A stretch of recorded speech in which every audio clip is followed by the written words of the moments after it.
안녕하세요, 오렌지 커스텀입니다. 오늘은 아우디 이트론 퀵4 차량을 가지고 왔습니다. 폭스바겐의 ID4랑 같은 플랫폼을 사용하고 있고 출시된 지는 지금 한 2달 정도밖에 안 되는데 거의 600대가 판매됐다고 합니다. 오늘 이 차량 같은 경우에는 나온 지는 1년 정도 됐는데 인증이나 이런 부분이 조금 오래 걸려서 최근에 이제 출시가 됐고요. 차량 가격은 7,070만 원입니다. 라인업이 총 두 가지가 있는데 지금 보시는 모델은 스포트팩이라고 하는 모델이라서 약간 쿠페형 타입입니다. 뒤에가 굉장히 좀 빵빵하게 나온 SUV 타입도 있긴 한데 인기가 조금 없다고 그래요. 뒤에 살짝 보여드릴게요. 뒤쪽이 얄쌍하게 이렇게 내려오는 타입이 스포트팩인데 개인적으로 저는 SUV가 훨씬 더 인기가 좋을 거라고 생각을 했어요. 왜냐면 뒷좌석 공간이 훨씬 더 이제 높다 보니까 키 크신 분이 타기에도 더 유리한데 불구하고 왜 스포트팩이 더 인기가 좋은가 살펴봤더니 정부 보조금 때문에 그렇더라고요. 전비가 좀 더 좋은 건지 주행거리가 더 멀리 갈 수 있다고 그러더라고요. 그래서 정부 보조금 50%를 받을 수 있다고 그러고 컴포트라고 하는 SUV 타입은 정부 보조금을 받을 수가 없어서 인기가 좀 없고 이한테 대기가 되게 많이 걸려 있다고 그러고 사실 사진이나 뭐 영화 이런 데서도 예전부터 이제 많이 나왔던 건데 컨셉카랑 거의 비슷하게 나왔어요. 이트론 GT랑도 거의 비슷하긴 한데 위로는 길고 옆으로는 약간 좀 얄쌍하다 보니까 비율이 잘 안 맞아서 사진보다는 엄청 이쁜 그런 느낌은 아니고 요 색을 산다고 그러면 약간 검정색 계열로 사면 훨씬 더 차가 조금 더 포스 있는 느낌이 나지 않을까라는 생각이 들고요. 이 차량 같은 경우에는 일반 모델이랑 프리미엄 모델 두 가지가 있는데 지금 보시는 모델은 7072 프리미엄 모델인데 여기에 뭐 LED로 뭐 이렇게 변경하는 그런 옵션이 있다고 그러고 필타일 같은 경우에도 20인치가 들어간 모델이 프리미엄 라인이라고 합니다. 자주분께서 이제 30대 후반의 남성분이신데 뒷좌석이 굉장히 중요해서 벤츠 EQA 차량이랑 고민을 많이 했다고 해요. EQA는 가격이 7천만 원 정도라서 일직선상에서 가격을 비교할 수 있는 경쟁 모델이라고 할 수 있는데 직접 전시장에 가서 타봤는데 뒷좌석이 아무래도 얘가 조금 더 넓다라고 느껴서 이 모델로 결국에는 결정을 하셨다고 하고요. 제가 한번 타서 어느 정도인지 한번 영상에 한번 담아보도록 하겠습니다.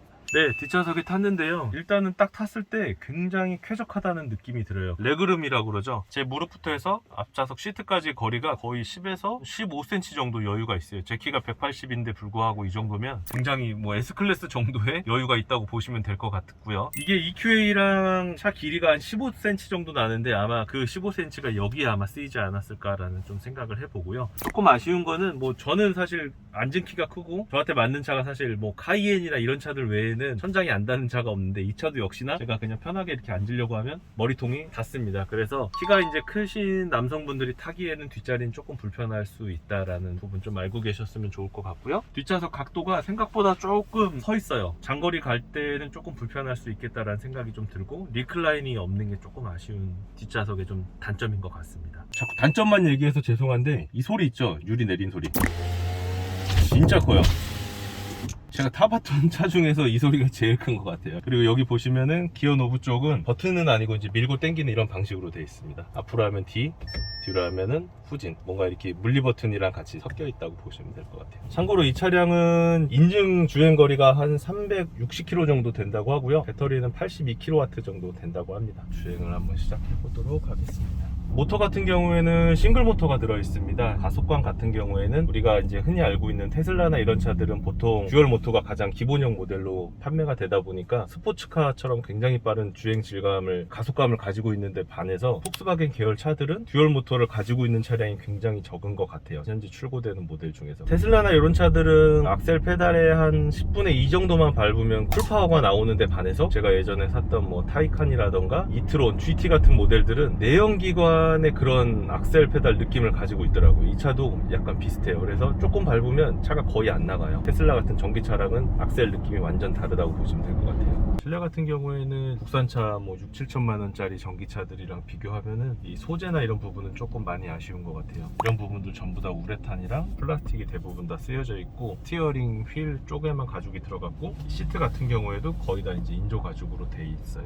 소재에 대한 부분은 좀 많이 아쉽고 대신 전체적인 디자인은 역시 아우디가 되게 이쁘게 잘 빼는 것 같아요. 여기 보시면은 계기판부터 해서 디스플레이 액정이랑 공조기가 굉장히 좀 미래지향적인 그런 느낌을 좀 가지고 있는 게 아우디 게 특징인 것 같고, 소재는 별로 안 좋지만은 디자인이 이쁘니까 차에 딱 탔을 때 그렇게 좀 싸 보인다라는 느낌은 좀 안 드는 것 같아요. 그리고 아까 설명 못 드린 게 차량에 대한 재원인데, 배터리 용량은 82kWh를 사용하고 있습니다. 국산 이제 뭐 아이오닉이라던가 EV6, GV60 같은, 그리고 테슬라 모델 3 같은 전기차들은 70에서 80 사이에 이제 보통 배터리 용량을 사용하는데, 얘는 그거보다 조금 더 큰 배터리 용량을 사용하고 있고요. 유럽 기준으로 500km 이상 주행거리가 완충 시에 나오는데, 국내에서는 한 360km 정도밖에 주행거리를 인증을 못 받은 것 같아요. 출력 같은 경우에는 내연기관 기준으로 하면은 한 200마력 정도 되고, 제로 100은 8.5초. 차가 잘 안 나간다는 뜻이겠죠. 그리고 오디오를 제가 좀 들어봤는데, 역시 아우디가 오디오는 기본 오디오임에도 불구하고 BMW나 벤츠보다는 소리는 좋은 것 같아요. 센터 스피커도 기본 내장되어 있고, 트위터라던가 미드 우퍼 자리도 되게 좋고, 공간감이나 이런 게 오디오 하기는 되게 좋은 차라고 좀 느껴집니다. 궁금해 하시는 게 좀 있을 텐데, 여기 보시면 스티어링 휠 뒤쪽에 패들 시프트가 달려 있어요. 전기차인데 불구하고. 이게 뭐냐면은 회생제동 감도를 조절하는 버튼이라고 보시면 돼요. 플러스 버튼을 누르면은 회생제동을 거의 0에 가깝게 만드는 거고, 마이너스 버튼을 누르면 회생제동을 강하게 만드는 버튼입니다. 그래서 계기판 이쪽에 뜨는데 최대 3단계까지 세팅이 돼요. 컵홀더나 이런 부분들은 굉장히 좀 저렴한 느낌이 납니다. 기어나 이런 게 따로 뭐 미션 같은 게 없다 보니까 공간들은 굉장히 좀 넓게 좀 잘 빼놓은 것 같습니다. 아쉬운 게 몇 가지가 있는데, 내비게이션이 너무, 요즘에 보통 T맵이나 이런 거 많이 넣어주거든요. 근데 이게 어떤 내비게이션인지 모르겠는데 너무 안 좋아요. 순정 내비는 제가 봤을 때는 못 쓸 것 같아요. 터치감은 예전보다는 조금 더 좋아진 것 같습니다. 폭스바겐 계열들 차들이 터치감이 약간 좀 반박자보다 그 이상 느렸었는데, 그때보다는 업그레이드 된 느낌이에요. 여기 공조기나 이런 버튼들은 물리 버튼으로 전부 해놔서 급할 때는 바로바로 오프라던가 다 세팅이 됩니다. 이런 부분들은 굉장히 좀 칭찬해 줄 만한 부분인 것 같아요. 차가 굉장히 낮고 유리가 경사가 좀 가파르게 돼 있는데 불구하고 개방감이나 시인성 같은 경우는 좀 좋은 것 같아요. 뭔가 좀 답답한 감은 거의 없는 것 같아요. 북악스카이에 왔습니다. 가속력이랑 브레이킹 능력이 어느 정도 되는지 가볍게 한번 살펴보도록 할게요. 마력이 200마력밖에 안 되다 보니까 큰 기대는 안 하는데, 혹시나 충격적인 가속력이 나올까 궁금하네요. 살짝 밟아볼게요. 오, 똑딱이도 있어요. 내연기관처럼 끝까지 밟으면 끝에 버튼이 있어서 똑딱 이게 있는데, 똑딱 밟는다고 해서 내연기관처럼 RPM을 막 쓰면서 확 나가고 그런 건 없고, 그냥 똑딱이만 있을 뿐 큰 역할을 하진 않는다. 가속력은 그냥 딱 200마력 정도? 2000cc 옛날 뭐 구형 3 시리즈나 이런 차들 가속력보다 조금 덜 나가는 것 같아요. 회생제동은 가장 강력한 상태로 해놨습니다. 브레이킹은 회생제동이랑 같이 이게 들어가서 그런지 몰라도 브레이킹은 되게 좋아요. 다시 한번. 브레이킹은 되게 좋은 것 같아요, 확실히. 그리고 이 승차감에 대해서 말씀을 드리고 싶은데, 차 가지고 와서 한 40km 정도 탔거든요. 승차감이 약간 국산차랑 약간 비슷한 그런 느낌이 좀 나요. 옛날 국산차들 있죠, 좀 출렁출렁하는. 차가 무게가 이제 뭐 2톤이 넘다 보니까 2톤이 넘는 무게를 스프링이랑 댐퍼로 뭔가 이렇게 잡아주려고 노력을 많이 한 것 같긴 한데, 폭스바겐 계열 차들이 추구하는 그런 느낌이랑은 조금 거리가 있는 것 같아요. 편하지도 않고 불편하지도 않고 약간 탱탱탱탱 거리는 그런 느낌이 좀 나요. 방지턱 지날 때 생각보다 그렇게 또 편하지도 않고, 이게 승차감이 타보시면은 그렇게 좋다라는 생각은 많이 안 들 것 같은 그런 승차감입니다. 앞좌석은 그나마 승차감이 좀 괜찮고, 뒷좌석 타시는 분들은 좀 더 불편하다는 좀 느낌을 받을 것 같아요. 확실히 아우디가 이제 폭스바겐 계열 차들이 차를 만든 지가 오래되다 보니까 양산을 되게 잘하다 보니까, 이거 나중에 한번 뜯어보면 아마 방음제나 이런 것도 되게 잘 돼 있을 것 같아요. 차가 되게 정숙하고 잡소리나 이런 것도 잘 안 나고, 전반적으로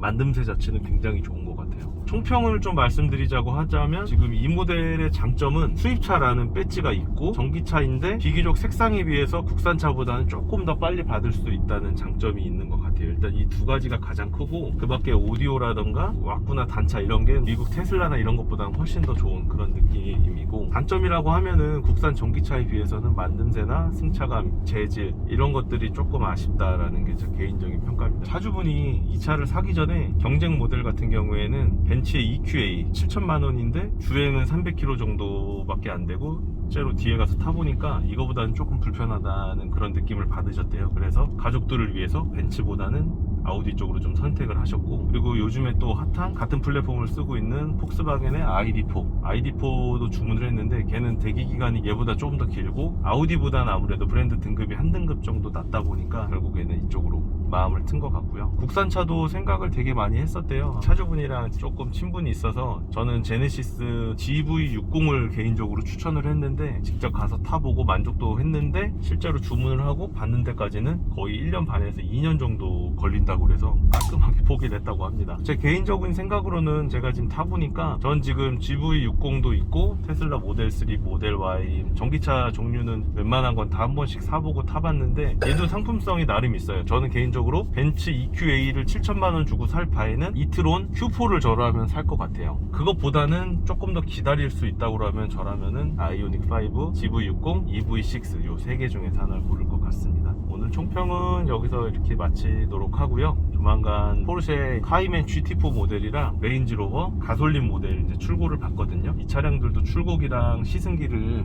찍을 테니까 영상을 잘 보셨으면은 구독과 좋아요를 꼭 눌러주시기 바랍니다. 감사합니다.